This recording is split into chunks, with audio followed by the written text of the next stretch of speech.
Start sir. मी महेश दिनकर कुलकर्णी. नुकताच काल LIC ऑफ इंडिया भुसावळ शाखेतून प्रशासनिक अधिकारी या पदावरनं सेवानिवृत्त झालो आहे. आपण कुठे राहतात सर?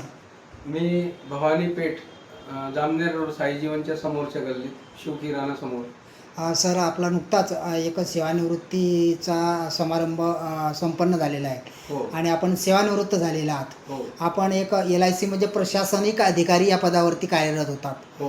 आपण आपला सेवा कालखंडामध्ये आपल्याला कोणकोणते अनुभव आलेले आहेत आणि आपण जरी कस्टमरशी आपण कशा प्रकारचे म्हणजे कसे वागलेत का, आपल्या काय काही काही अनुभव सांगण्यासारखा आहेत का? बऱ्याच ठिकाणी मी काम केलेलं आहे.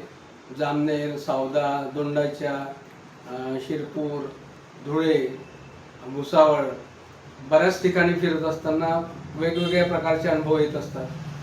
त्याचप्रमाणे काही ग्राहक असतात ते काळाप्रमाणे ॲक्टिव्ह असतात. आजकालचा जमाना ऑनलाईन आणि गुगल सर्व्हिसेसचा आहे. तर काही कस्टमर हे ग्रामीण भागातले असतात.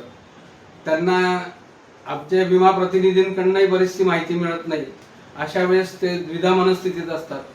अशा लोकांना त्यांची सेवा करणं आणि त्यांच्या शंकांचं निरसन करणं हे फार महत्त्वाचं असतं. आणि अशा वेळेस त्यांचा गुंतवलेला पैसा सुरक्षित आहे आणि त्यांना त्या पैशाचा विनियोग किंवा त्या पैशाचा उपयोग कसा होणार याचं सविस्तर निराकरण करणं हेच आमचं कर्तव्य असतो. आणि ते आपल्या हसतमुख शैलीने आम्ही ते कार्यरत केलेलं आहे आणि कार्य केलेलं आहे. त्यामुळे ग्राहकांचं समाधान हेच आमचं उद्दिष्ट असतो. त्यामुळे आम्ही ते त्यांना त्या अनुषंगाने समाधान दिलेलं आहे. सर आपल्या कालखंडामध्ये आपण ग्राहकांचं आत्मिक समाधान कसं होईल या माध्यमातून आपण एक चांगल्या प्रकारे वाटचाल केलेली आहे. आणि आपण आता नुकतेच आपण सेवानिवृत्त झालेला आहात. आता आपला जो उर्वरित कालखंड आहे तो आपण कसा घालवाल सर, काय सांगाल? उर्वरित कालखंड म्हणजे आम्ही श्री माताजी निर्मला देवी सहजयोग आजचा महायोग हे कार्य करतच आहेत. या कार्याला गती मिळण्यासाठी किंवा या कार्यात आणखी झोकून देण्यासाठी मला जास्तीत जास्त वेळ मिळेल आणि तो समाजसेवा करण्यासाठी मी जास्तीत जास्त वेळ घालवेल. सर आपलं एक आता पुढचं टार्गेट काय, आपलं व्हिजन काय आहे? आमचं विजन जे LIC साठी काही वेगवेगळे प्लॅन्स असतात, वेगवेगळ्या गोष्टी असतात. आफ्टर रिटायरमेंट सुद्धा काही असतं, क्लेम इन्व्हेस्टिगेशन वगैरे असतात. ते सुद्धा आम्ही करू रिटायरमेंट नंतर. सर एक आपण सेवानिवृत्त झालेला आहात.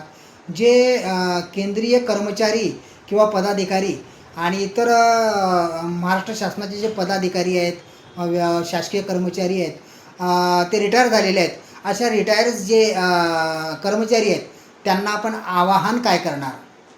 सगळ्यांनी आजचा काळ जो आहे धकाधकीचा काळ आहे. आजच्या काळामध्ये लोकांची प्रेमशक्ती कमी झालेली, लोक सेल्फ सेंट्रिक झालेले. तर जास्तीत जास्त लोकांनी सहजयोग करावा, मेडिटेशन करावं, ध्यान करावं आणि आपलं शरीर सुदृढ ठेवावं, निरोगी ठेवावं, म्हणजेच समाजासाठी त्याचा उपयोग होईल. एक चांगल्या प्रकारचा शुभ संदेश आपण दिलेला आहे.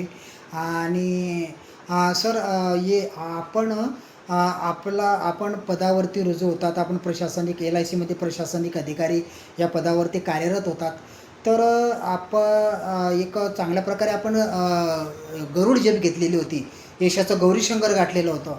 याचं श्रेय आपण कोणाला देणार? याचं श्रेय आपण आपले संस्कारक्षम जे संस्कार घडवणारे असतात, आपले आई वडील, आपले गुरुजन, आपले गुरुबंधू या सर्वांना जातो. त्याचबरोबर माझी धर्मपत्नी सौ मानसी कुलकर्णी अहिल्यादेवी कन्या विद्यालयात मुख्याध्यापिका आहे.